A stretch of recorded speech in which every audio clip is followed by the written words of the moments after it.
Hey, are you here? Yes, you are. You are here, and we're certain of it. You're tuned into the Paul Leslie Hour. What other evidence do we need?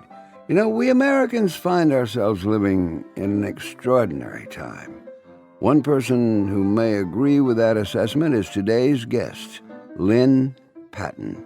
Lynne Patton is a senior advisor to the 45th President of the United States. That would be Donald John Trump. Ms. Patton was also listed among Newsmax's most influential black Republicans. We're honored to have her visit the Paul Leslie Hour. And real quick, ladies and gentlemen, if you like this interview, please consider sharing it or posting it wherever you can. Oh, and won't you please subscribe to Paul Leslie's YouTube channel? And ding ding, ring that bell.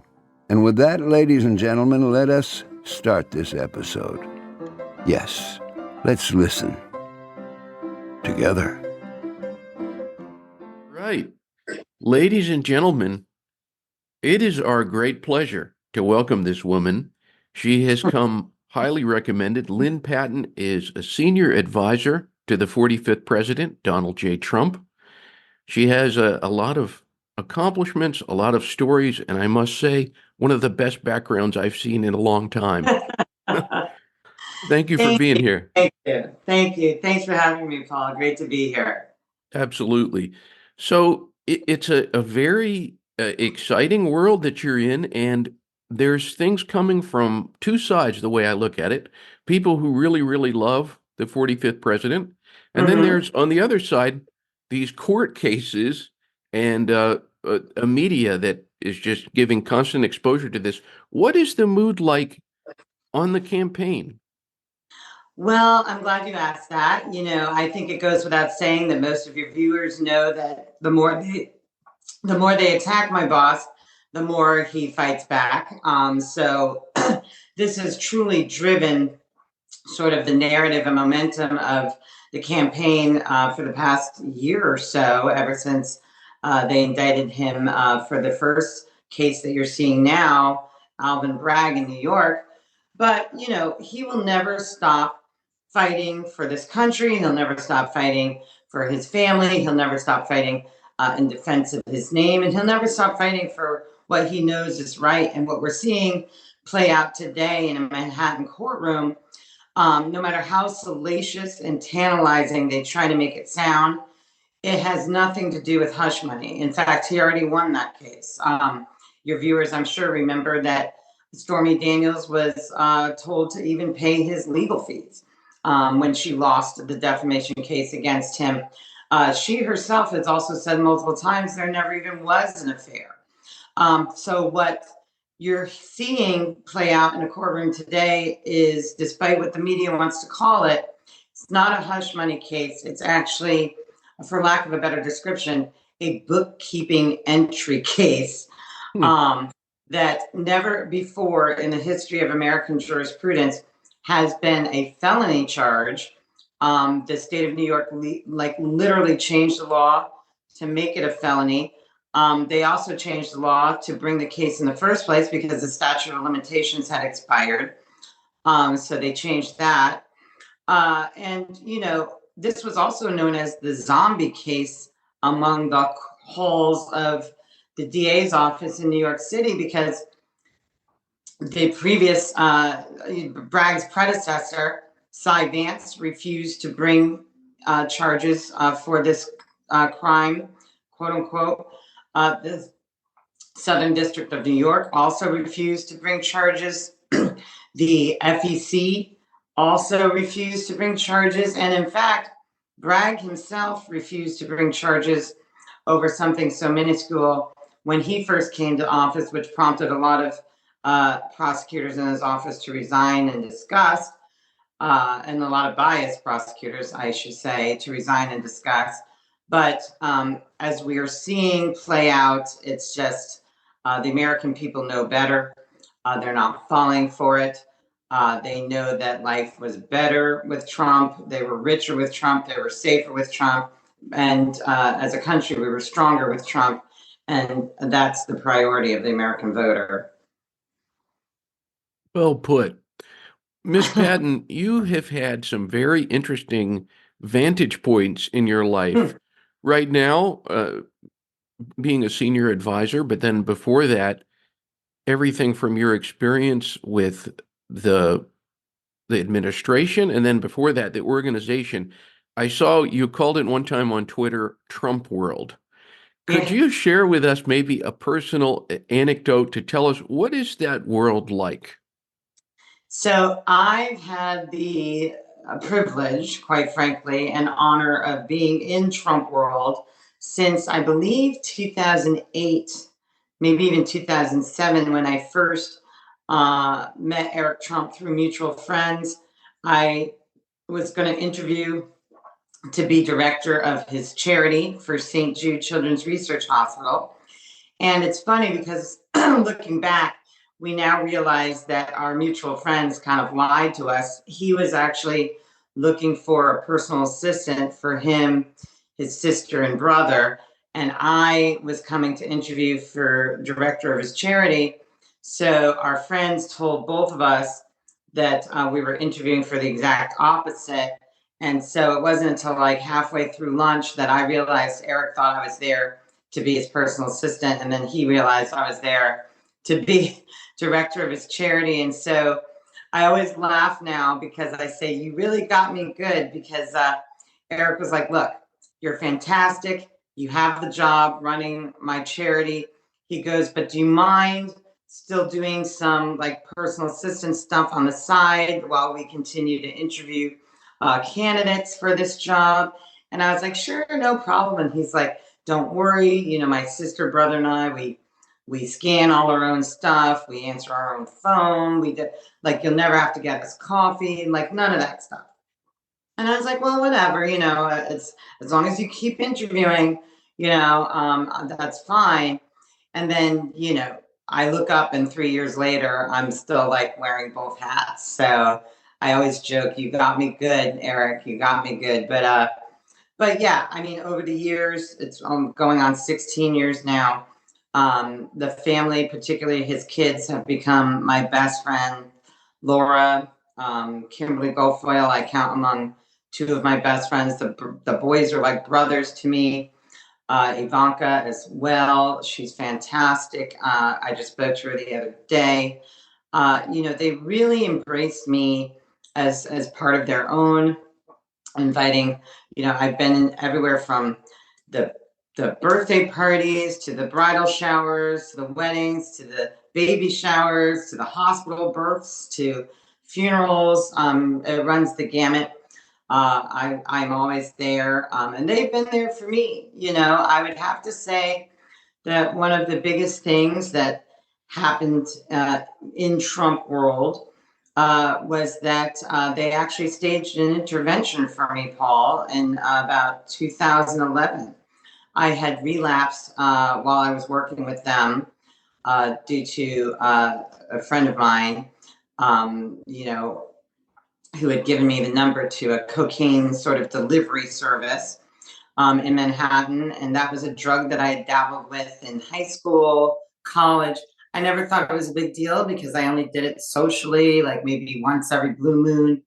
But, once you have the phone number for something that makes it much more convenient to access, it was very difficult to control. And, I thought, again, I still had a grasp of things because I was showing up to work. I was doing a very high pressure job and I was executing it well. I never missed a bill payment. I never missed a family commitment. When you convince yourself that you're a functioning addict, it can be a slippery slope. And so, I'm sure a lot of your viewers either have direct knowledge of substance abuse or have somebody in their family or friends or coworkers who suffered from this. And fortunately for me, somebody at the Trump organization knew that I was doing this, and it was getting to a point of excess. And they told Eric Trump. And, I'll never forget because they actually came to my birthday party the night before, all of them, knowing full well already that I was lying to them and abusing this drug. And then the next morning when I walked into work, Eric called me into his office and, really confronted me and said, I know what you're doing and you're better than this. And, we want to help you. And Paul, like a typical addict, I denied. I was like, I don't know what you're talking about. Whoever said this to you is mistaken.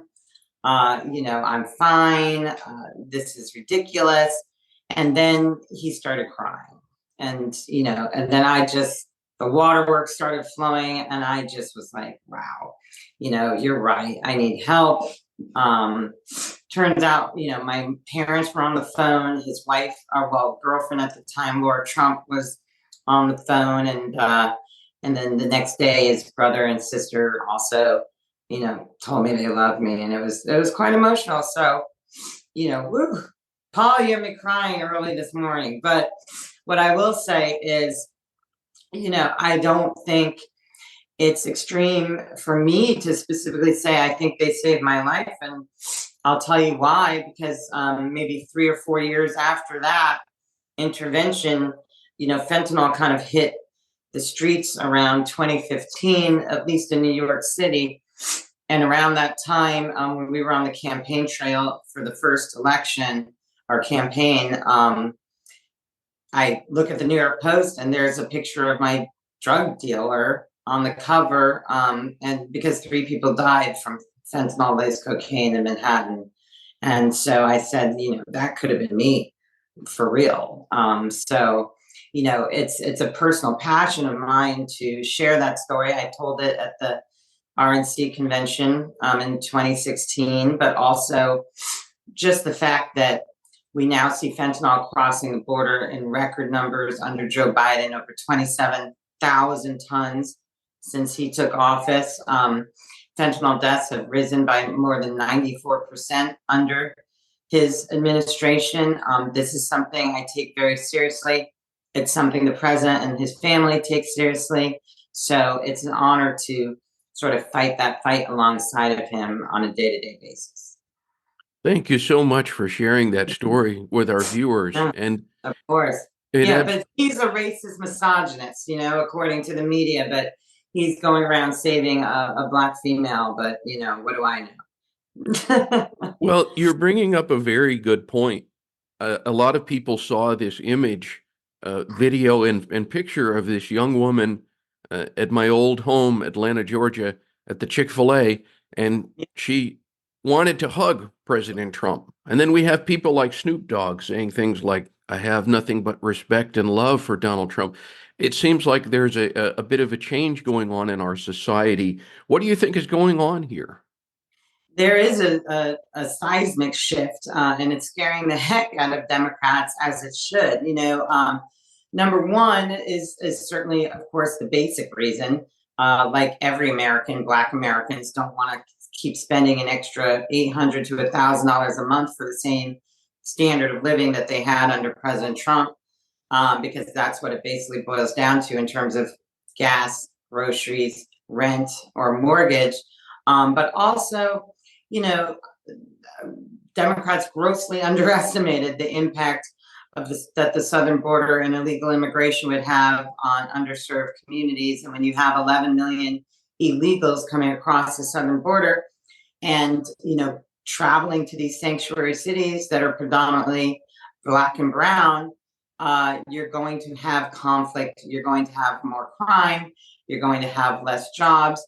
You're going to have less benefits. And for, American veterans and Black Americans and brown Americans to have been born here in this country and see that their cities are bending over backwards to provide free housing, free debit cards, free food, free transportation to people who, first of all, broke the law to even come here, but secondly, aren't citizens, is a slap in the face to our veterans, to our American-born citizens. And they're sick of it. We're seeing across this country in Chicago and New York, people actually filing lawsuits against the municipalities for being sanctuary cities. It's gotten to the point where it's taken a tremendous toll.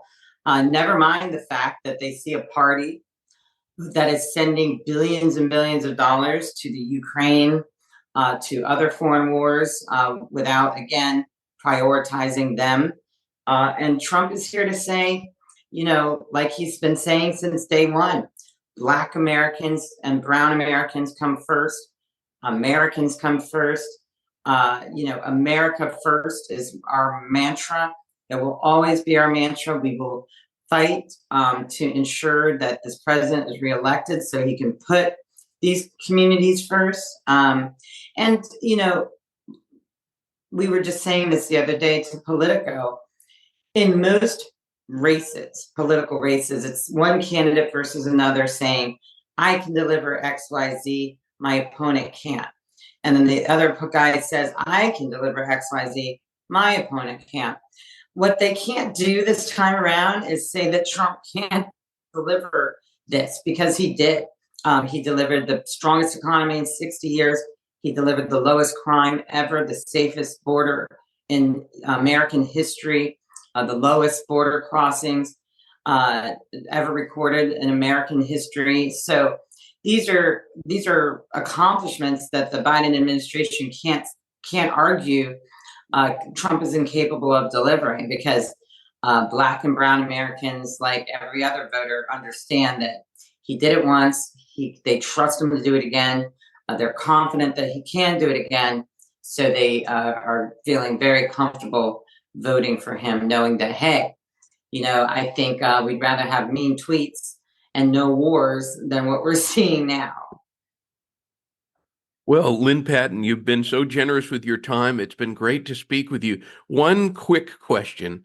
Sure. It's not easy work, whether somebody is at the very top or even the volunteers who get up at 6 o'clock in the morning to begin the day and drive off to some place and knock on doors. Amen. What motivates you? What is the driving force for you? Oh, I feel like you're gonna make me cry again, Paul. But My talent. I was saying this to somebody the other day.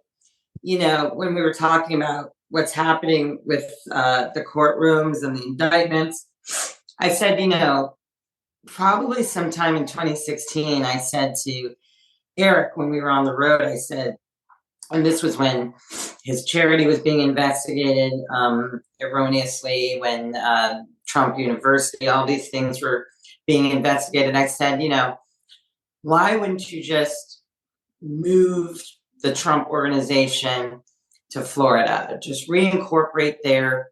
You can operate freely and fairly in the free state of Florida.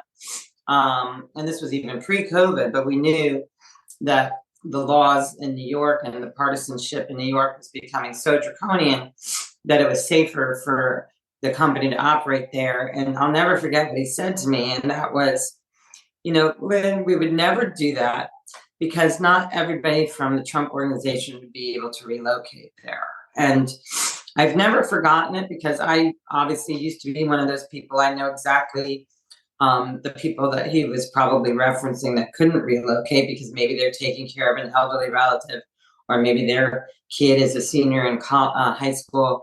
But for whatever reason, that's when I realized that, this family would rather be subjected to baseless, fraudulent investigations and lose millions and millions, arguably billions of dollars, than inconvenience one family that has worked for them. And that's why you see a lot of us working for them for as long as we have, whether it's me, Dan Scavino, the general manager at Mar-a-Lago, his head of golf. We've all been there for 20 plus years, 10 plus years. So there's something to be said for that, because one of the first things I noticed during the primary is that a lot of people who had worked for DeSantis, and it's not to say he's a bad person, but I had yet to meet somebody who had worked for him for more than a year or two. And, no matter what you think of my boss as a person, no matter what you think of him as a politician, That to me symbolizes his character. There's something about this family and there's something about him that makes you want to see them succeed, that makes you want to help them. And when you know that they were able and willing to sacrifice everything to save this country, when he didn't have to do this at all, when he could be sitting on a golf course right now with his beautiful wife and about $1 billion more to his name. Instead, he chose to come down that escalator and fight for this country. Who am I not to fight along with him? Political interviews are rarely personal and sincere, and this has been both. I thank you so much. It was great. Thank you. The great actor, the great actor Robert Davi, singer and actor, he said to me one time, he said, "Let me tell you who you need to interview, Paul. Lynne Patton." You're Lynne kidding. Patton. And here we are. I need to text him and thank him because this was great. I appreciate you. And thank you so much. He's the best. We love Robert. Same on this end. Keep fighting the fight, Paul. Thank you. Thank you. All right. Godspeed. You know, the Paul Leslie Hour is made possible by people like you, listeners, viewers. Please go to thepaulleslie.com/support, and you'll know what to do when you're there. Thank you. Thank you, everyone who contributes. Performance of The Entertainer intro song by John Primorano. And of course, this is your announcer speaking. See you next time on the Paul Leslie Hour.